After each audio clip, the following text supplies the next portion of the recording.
요나 제1장. 여호와의 말씀이 아미떼의 아들 요나에게 임하니라. 이르시되 너는 일어나 저 큰 성읍 니느웨로 와서 그것을 향하여 외치라. 그 악독이 내 앞에 상달되었음이니라. 그러나 요나가 여호와의 얼굴을 피하려고 일어나 다시스로 도망하려 하여 욥바로 내려갔더니 마침 다시스로 가는 배를 만난지라. 여호와의 얼굴을 피하여 그들과 함께 다시스로 가려고 배삭을 주고 배에 올랐더라. 여호와께서 큰 바람을 바다 위에 내리시매 바다 가운데에 큰 폭풍이 일어나 배가 거의 깨지게 된지라. 사공들이 두려워하여 각각 자기의 신을 부르고 또 배를 가볍게 하려고 그 가운데 물건들을 바다에 던지니라.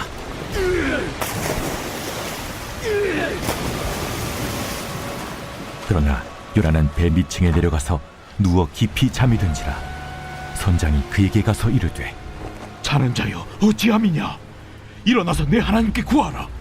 혹시 하나님이 우리를 생각하사 망하지 아니하게 하시리라 하니라. 그들이 서로 이르되 자, 우리가 제비를 뽑아 이 재앙이 누구로 말미암아 우리에게 임하였나 알아보자. 하고 곧 제비를 뽑으니 제비가 요나에게 뽑힌지라. 무리가 그에게 이르되 청하건대 이 재앙이 누구 때문에 우리에게 임하였는가 말하라. 내 생업이 무엇이며 내가 어디서 왔으며 내 나라가 어디며 어느 민족에 속하였느냐? 나는 히브리 사람이요 바다와 육지를 지으신 하늘의 하나님 여호와를 경외하는 자로라. 자기가 여호와의 얼굴을 피함인 줄을 그들에게 말하였으므로 무리가 알고 심히 두려워하여 이르되 내가 어찌하여 그렇게 행하였느냐? 바다가 점점 흉흉한지라. 무리가 그에게 이르되 우리가 너를 어떻게 하여야 바다가 우리를 위하여 잔잔하겠느냐? 나를 들어 바다에 던지라. 그리하면 바다가 너희를 위하여 잔잔하리라. 너희가 이 큰 폭풍을 만난 것이 나 때문인 줄을 내가 아노라.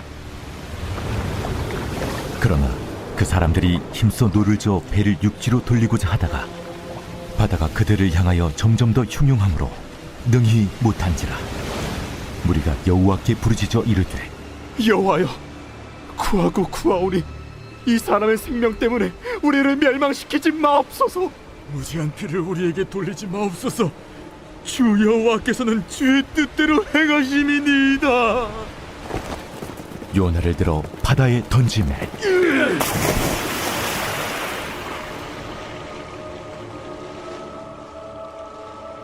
바다가 뛰노는 것이 곧 그친지라. 그 사람들이 여호와를 크게 두려워하여 여호와께 제물을 드리고 서원을 하였더라.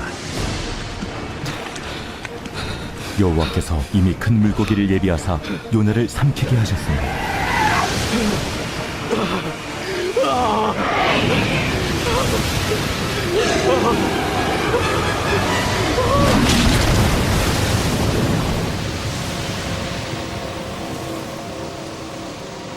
요나가 밤낮 3일을 물고기 뱃속에 있으니라. 요나는 선지자입니다.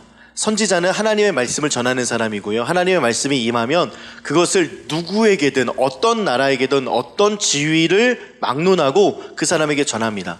근데 그 나라가 부강하든 그 나라가 망하게 됐든 그 왕이 어떤 실력자이고 어떤 위험이 있는 왕이든 상관없이 하나님께서 말씀하시는 그 말씀을 가지고 전달하는 자가 선지자이죠. 이 요나가 북이스라엘 그 여로보암 2세 때에 활동했던 선지자였는데요. 이 여로보암 2세 때에는 이 북이스라엘의 흥왕에 대해서 이야기를 했어요. 되게 자신감 있게 이야기했겠죠. 나라가 잘 될 겁니다.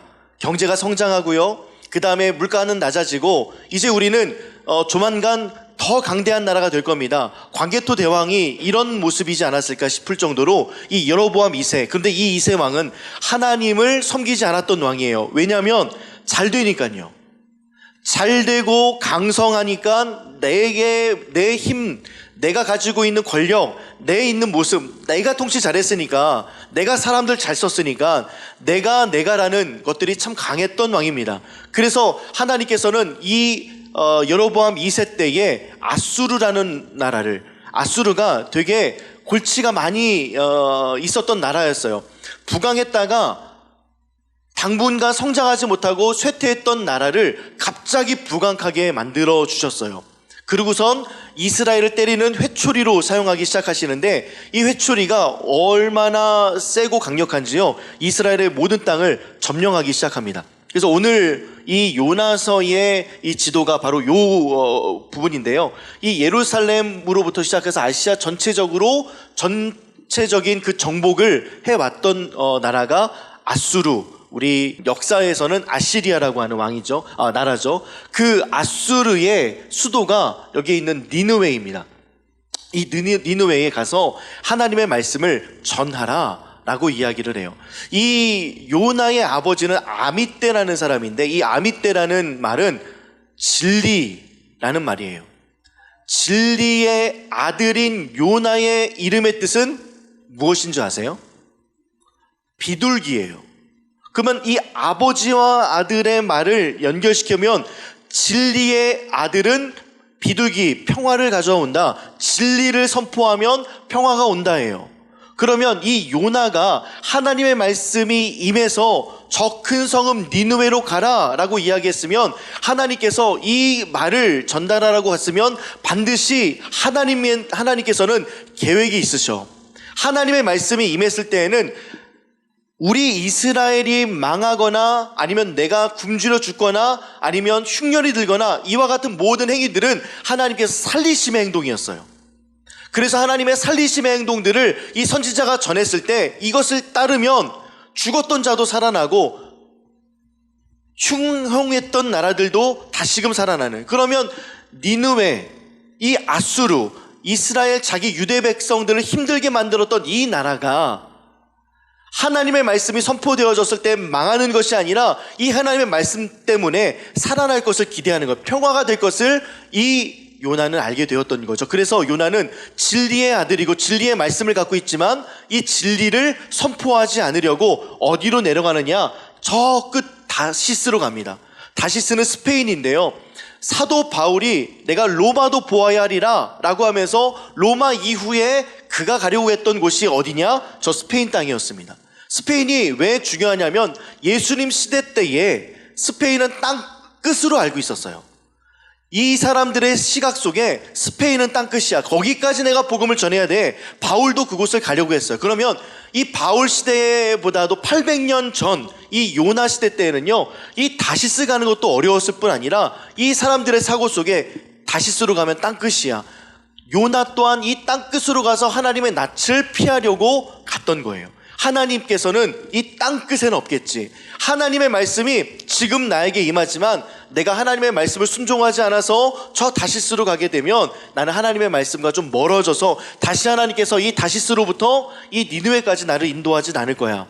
그래서 예루살렘에서 욥바로 내려가고 욥바에서 배를 타고 이 다시스로 가는 그 여정 속에 풍랑이 이르르고 그 다음에 하나님께서는 고래도 준비하시고 큰 물고기를 준비하셔서 우리가 읽었던 그 스토리가 가능토록 하나님께서 이끌어 주셨어요. 자, 그러면 요나가 하나님의 말씀에 불순종하여서 예루살렘에서 욥바로 내려가고 욥바에서 배를 타고 배에서 그 고물로 내려가고 그 고물로 내려가서 물고기에 잡혀서 더 깊은 바다로 내려가죠. 그런데 그곳에도 하나님이 안 계셨습니까?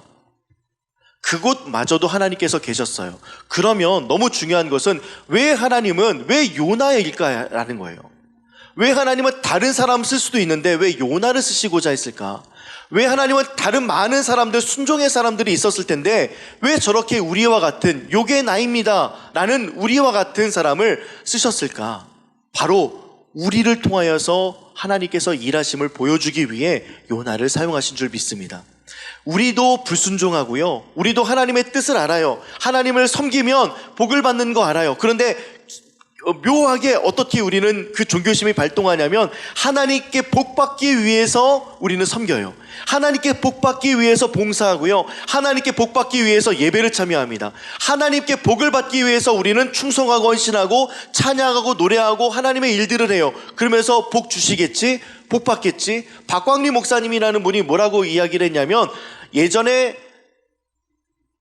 이경규가 간다라고 하는 그 프로그램 속에 이 냉장고 주는 거 혹시 기억하세요? 네, 양식 냉장고. 그 양식 냉장고는 그 마을 사람들 모르게, 그 도시 사람들 모르게 그 팀들이 몰래 가서 카메라를 설치하고 새벽이든 밤이든 그 정지선을 지키면 냉장고 주는 거였잖아요.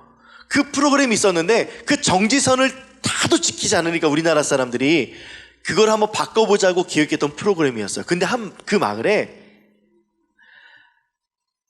이 팀이 온다는 사실이 스포가 된 거예요.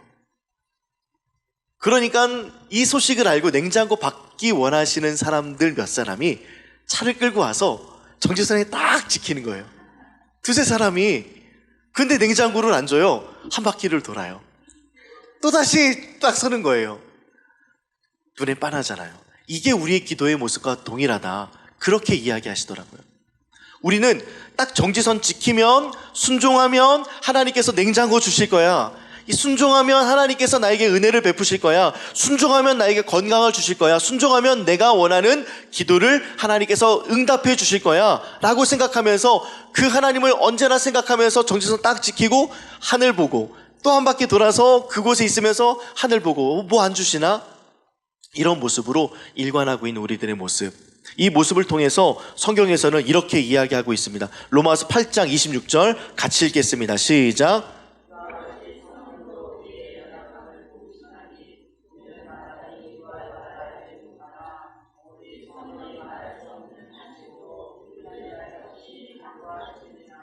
이와 같이 성령도 우리의 연약함을 돕는데요. 우리의 연약함은요, 여전히 축복에 매몰되어 있어요.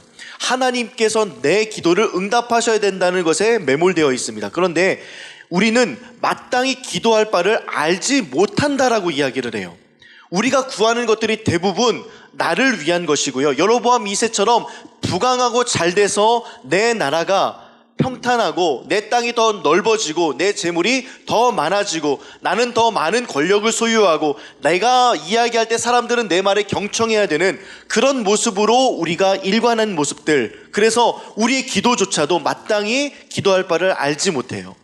그래서 하나님께 사랑한다라고 고백도 못하고 주님 너무나도 감사합니다라는 고백도 못하고 오히려 그런 감사가 나중에 상급으로 연결되겠지라는 그 종교심만 발휘하고 있다는 것을 로마서 기자는 꼬집어서 이야기하고 있습니다. 그런데 이렇게만 두지 않고 성령께서 말할 수 없는 탄식으로 우리를 위해서 친히 간구하신대요. 지금도 내려가기를 바라는 사람들, 나는 하나님의 낯을 떠나서 욥바로 내려갈 거야. 마침 배를 타고 하나님께서 말씀하지 않는 다른 곳, 하나님께서 기준 삼아주신 곳이 아니라 내가 기준 삼는 곳으로 나는 내려갈 거야. 그 배를 타고 배싹도 준비되고 선원들도 준비됐고, 아마 다시스로 가는 배가 한 달에 몇 번이나 있었을까요? 다시스로 내려가는 배가 1년에 몇 번이나 있었을까요? 아마 많지 않았을 거예요. 그 당시에 이 나무로 만든 배로 다녔을 때 이 배의 시간, 우리처럼 핸드폰 보면서 결제하고 그 핸드폰을 통해서 몇 시에 출발하는지 확인하고 그 핸드폰에 알림이 떠서 어디에 쓰고 그다음에 승선하고 이런 제도가 아니잖아요. 그런데 요나가 하나님의 낯을 떠나서 낯을 피해서 순종하지 않으라고 떠났을 때 마침 만나게 되어지는, 우리가 기도하면서 받게 되어지는 은혜라고 생각하는 것들, 우리가 기도해서 하나님께 응답받았다라고 하는 것들 또한 이 마침이라는 하나님과 정반대되는 일들이 있을 수 있다 없다? 있다예요. 그러면 우리는 이것을 어떻게 판단해야 되느냐? 우리 안에 성령께서 우리를 향하여서 뭐라고 말씀하시는지를 주의 깊게 들어야 되는데, 이 성령은 어떤 영이시냐? 예수 그리스도를 끊임없이 조명하시는 영이세요. 예수님을 끊임없이 드높이는 영, 순종의 영이세요. 그런데 우리는 성령을요, 어떤 능력으로만 제한하다 보니까 내 안에 성령님과 함께 동행한다라고 했을 때 예수와 동행한다와는 좀 다른 느낌이에요. 성령은 어떤 능력, 힘, 파워, 이 정도로만 우리가 알고 있기 때문에 성령께서는 그래 알게 해주시는 분이지, 속삭이시는 분이지, 근데 하나의 예수 그리스도와 함께 100% 인격체인 것들을 우리는 인식하지 못해요. 하나님 두렵고 그 하나님이 어떤 능력의 하나님이라고 우리는 생각하지만, 성령을 우리는 이 시대에는 능력의 영으로 딱 규정해서 보여주는, 현상에 나타나시는 분, 보여주는 나의 뜨거움만 역사하시는 분으로 우리가 오인할 때가 있는데, 성령께서는 끊임없이 예수 그리스도를 조명하시는 분, 그래서 우리 안에 계셔서 성령 충만한 사람들의 눈빛이, 일전에도 말씀드렸지만 그 눈빛이 차갑거나, 성령 충만하다는 사람이 그 눈빛에 막 도끼가 있거나, 성령 충만하다는 사람이 막 말이 거칠거나, 어떻게 성령께서는 순종의 영이시고 예수를 조명해내시는 그런 겸손의 영이신데 어떻게 우리의 눈에는 그렇게 도끼가 생기고 우리 입에는 거친 말이 나올 수 있을까요? 반대되는 거죠. 종교인 거예요. 우리 안에 이런 종교심들을 낮추고자 우리 주님께서는 오늘 이 본문을 통하여서 말씀해 주시고자 하는 것들 하나입니다. 순종이에요. 내가 걸어가고 있는 이 길에서 순종을 통하여서 만난 그 배는요, 하나님께서 예비하신 배가 맞아요. 그런데 하나님께 불순종하면서 갔던 곳에 마침 배를 만난다면 그것은 하나님의 축복이 아닙니다. 우리 안에 기도하면서 응답받았습니다 라고 하는 것들 안에 그 안에 순종이 들어갔는가, 그 안에 하나님을 사랑하는 마음으로 순종했는가, 하나님께 감사하는 마음으로 순종했는가, 그 부분을 대입해 놓고 내 눈앞에 있는 응답을 살펴보면 정확합니다. 여러분들 안에 하나님 정말 사랑하는 마음으로 순종함이 넘쳐나는 저와 여러분들 되기를 주님의 이름으로 축복합니다. 순종이 있어야 해요. 순종 가운데 우리가 행동해야 됩니다. 순종으로 오늘도 이야기하고 순종으로 오늘도 하나님의 말씀을 들어야 돼요. 그런데 아미떼의 아들, 선지자, 하나님의 말씀을 전달해야 되는 그 자 또한 하나님의 말씀을 듣기 싫어해서 낯을 피해서 자신의 길로 갔습니다. 하나님의 낯을 피했다. 한번 좀 상상해 봤어요. 그게 뭘까?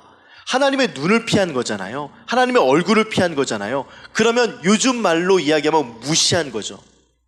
있으나 마나한 하나님, 온 곳에 하나님의 눈이 있고 온 지역에 하나님이 있고 모든 곳곳마다 하나님의 임재가 있는데 하나님의 임재가 없는 것처럼 행동하는 우리들의 모습, 이 모습이 순종하지 않음이다라는 거예요. 여러분들의 방, 여러분들의 거실, 여러분들의 침실, 여러분들의 TV, 여러분들의 핸드폰, 여러분들의 지갑, 이 모든 것들이 하나님의 시선 안에, 하나님의 임재 안에 있다는 사실을 기억하면서 사용하지 않을 때는 모든 것들이 불순종이고요. 그로 인하여서 얻게 되는 모든 것들은 이 다시스로 가는 배를 만난 것과 다를 바가 없습니다. 혹시 일이 잘 풀리고 계시나요? 혹시 어떤 근심과 걱정 없이 내 일상생활이 그대로 평탄하게 가고 계시나요? 마침 배를 만날 가능성이 많습니다. 그런데 그 안에 전제, 그 안에 필터 하나, 순종이라는 필터가 끼워져 있으면 여러분 안심하셔도 됩니다. 하나님을 정말 사랑하고 하나님께 정말 감사하는 마음으로 순종이라는 필터가 정확하게 우리와 하나님 사이에 딱 껴져 있으면 여러분들의 그 평탄함, 여러분들의 그 여러분들의 그 안정감, 이 모든 것들 누리셔도 됩니다. 그런데 오늘 내가 생각해 보니까 내가 누리고 있는 모든 것들 가운데 하나님을 섬기고 하나님을 순종함이 없다. 여러분들 조만간 무엇을 만날 수 있느냐? 풍랑을 만날 가능성이 많습니다. 그래서 여러분들, 근데 하나님께서는 이 풍랑을 만나게 하시더라도요, 배를 완벽하게 부수지는 않으세요. 약간 오늘 좀 무서운 말을 하는데 완벽하게 부수지 않아요. 저 또한 이 공간을 하나님께서 주시면서 이 말씀을 들으면서 누가 보기에는요, 너무 순탄하게 스카이 논술학원, 이후에 커피 신조, 그 이후에 이 경기 미래 파주 캠퍼스, 이렇게 온 거예요. 그래서 제 마음속에 하나님을 사랑하는 마음이 있는지 없는지 정말 진지하게 여기에 와서 뭐 조명 달면서, 여기에 와서 정리하면서, 여기 와서 저쪽에 로비들을 또 꾸리면서 매 순간마다 점검해 보았어요. 내 마음속에는 하나님을 순종함이 있는가? 나는 정말 하나님을 사랑하는 마음으로 이 일들을 하는가? 청소기를 밀면서 목사가 이 집 꼭 해야 돼 라는 마음이 조금이라도 있는가? 단을 높이려고 하는 마음이 있는가? 강대상을 근사하게 만들려고 하는 마음이 있는가? 그래서 이것도 저 그냥 이 보면대 써도 된다고 했는데 그 위태위태하다고 이거를 이렇게 해주셔 보니까 감사하긴 해요. 여기 옆에도 패드도 두고, 성경책을 다른데 거기다 못 둬서 옆에 두고 거의 못 보고 이제 설교를 했는데, 외워서 설교했는데 그래도 이게 있으니까 좀 참고가 되고 너무 좋기는 좋더라고요. 그래서 그래서 제 마음에 이런 것들이 그냥 감사하는 마음이나 순종하는 마음이 조금이라도 없다면 이것이 나중에는 더 큰 나무 강대상으로 변하고 더 큰 크리스탈로 변하고 여기에 막 단 높이고 여기에 목사님만 앉을 수 있는 의자, 장로님만 앉을 수 있는 의자 이런 거 두지 않겠어요? 그리고 이 꽃이 너무 이번에 좋은데 한편으로는 매번마다 이 꽃으로 하나님께 영광을 돌리려는 그 마음을 갖고 있는 사람과 그렇지 않고 교회 예산과 아니면 강대상 담임 목사님의 그 취향에 맞춰서 그 꽃꽂이를 하게 되어지는 일들이 우리 가운데 반드시 나타나지 않을까 그 생각을 했어요. 그래서 계속 우리는 순종의 마음을, 하나님께 겸손의 마음을, 낮아짐의 마음을 품어야겠구나. 그러면 반드시 우리 가운데 그런 일들, 순종의 마음을 통해서 그 순종의 필터를 통해서 하나님의 뜻을 돌이키는 정말 아름다운 역사가 우리 삶 가운데도 나타나게 될 줄 믿습니다. 여러분들 순종하십시오. 요나와 같이 요게 나입니다. 우리 순종 잘 안 하잖아요. 우리 순종하기 좀 힘들어 하잖아요. 우리 순종하는 거 그리 달가워하지 않잖아요. 하나님의 말씀으로 살아가면서 여러분들 하루에 3번 식탁에 감사의 기도를 하십니까? 하나님 잘 먹겠습니다. 예수님의 이름으로 기도합니다. 하나님 키 크게 해주세요. 예수님의 이름으로 기도합니다. 하나님 오늘 하루 잘 살게 해주세요. 예수님의 이름으로 기도합니다. 이런 기도 말고요. 이런 기도 말고 우리 안에 한 끼의 식탁을 대할 때에도 정말 감사한 마음으로 대하는 태도. 어린 아이들이 우리 선생님들은 너무나도 잘 아실 거예요. 그냥 순수하고 예쁘잖아요. 뭐 주면 진짜 감사하는 마음, 사탕 하나에도 되게 감사하잖아요. 그리고 그 아이의 감사의 마음들이 이 그림으로 표현될 때 우리 너무 감동받잖아요. 하나님 앞에 이런 어린아이와 같은 마음, 그 순종의 마음, 작은 것을 주더라도 너무 감사합니다. 일용할 양식을 대하고 하나님께서 이것을 위해서 나에게 주신 식탁을 우리는 감사함으로 대하지 못할 때가 많이 있어요. 사람들 생각하면서 기도도 못할 때도 있고요. 나 크리스찬이야 이야기 못할 때도 많아요. 근데 오늘 본문에 보면 뭐라고 이야기하냐면 이 요나 또한 자기가 어떤 사람인지 이야기하고 있어요. 그가 대답하되 나는 히브리 사람이요 바다와 육지를 지으신 하늘의 하나님 여호와를 경외하는 자다. 근데 이 고백은 이성으로 하는 고백이죠. 이 고백은 그냥 누구나 할 수 있는 고백이에요. 마치 하나님 감사합니다. 잘 먹겠습니다. 오늘 하루 힘주세요. 예수님의 이름으로 기도합니다. 그냥 매일마다 똑같이 기도하는 식탁의 기도. 근데 그런 기도하지 마시고 진실함으로 하나님 정말 감사하는 마음으로 오늘의 식탁 기도부터 감사하는 저와 여러분들 되기를 주님의 이름으로 축복합니다. 이 축복의 감사의 순종의 능력이 우리 가운데 나타날 때 우리에게 하나님의 일하심이 이제 나타나기 시작하는데요. 니느웨, 아수르, 저 멸망할 것 같았던 나쁜 사람들, 이스라엘 백성들, 우리나라 독일 사람들이 세계 대전을 일으키면서 많은 사람들을 힘들게 하고 핍박하고 억압하고 그 정도가 아니라 옛날 우리나라 일본의 그 지배 아래 있을 때 그 많은 역사의 그 고증들을 보면 이렇게 고문까지 해도 되나 싶을 정도로 고문을 했잖아요. 못이 있는 통에 사람 집어넣고 흔들었다면서요. 못이 막 나와 있는 곳에 사람을 막 굴렸다면서요. 이 사람들도 똑같았어요. 마지막 팔 하나만 남겨놓고요 다 잘랐어요. 아수르 사람들이요, 아시리아 사람들이 이 이스라엘 땅에 와서 행했던 것들이 그래요. 땅을 파고요 얼굴만 내밀고요 혀를 내밀고 거기다 못을 박았어요. 이런 민족이에요. 이런 민족을 하나님께서는 살리시려고 아끼신다고 이야기하면서 요나 보내신 거죠. 하나님의 순종은요 여기까지입니다. 그래서 하나님께서는 이웃을 사랑하라, 원수를 사랑하라 말씀하신 거예요. 우리가 그렇게 원수를 사랑하기 위해서 우리가 할 수 있는 최소한의 훈련은요 오늘 하루 하나님 앞에 최선을 다해서 식탁에 감사하고 오늘 하루 우리가 살아갈 때 감사의 마음으로 살아갈 뿐 아니라 하나님의 음성을 들으려고 애를 쓰는 순종의 삶을 살아갈 때 우리는 원수까지 사랑할 수 있는 한 번에 못합니다. 한 번에 어려워요. 근데 하나님이라면 하실 수 있는 일들은 오늘 이 하루를 통해서 우리를 이끌어 가신다. 그러면 오늘 9절 9배 그가 대답하되 우리가 대답하되 나는 히브리 사람입니다. 나는 하나님께서 선택한 백성입니다. 바다와 육지를 지으신 하나님, 온 우주를 창조하신 하나님의 아들입니다라고 우리는 고백할 수 있는 진실한 고백이 비로소 우리가 나타날 수 있는 거죠. 여러분들이 신앙생활하면서 오늘 하루를 정말 최선을 다해 감사함으로 대하셨으면 좋겠고요. 오늘 하루를 살아갈 때 나는 섬기리라. 이번 한 주간 살아갈 때 요나에게 없었던 그 섬김, 그 순종, 이 순종으로 하나님의 말씀을 이루리라. 순종함으로 내가 있는 그 공동체에 하나님의 사람인 것을 드러내리라. 하나님과 함께 이 험악한 세상, 이 힘든 세상을 함께 손잡고 걸어가리라. 이렇게 여러분들이 힘차게 한 주를 시작하는 저와 여러분들 되기를 주님의 이름으로 축복합니다.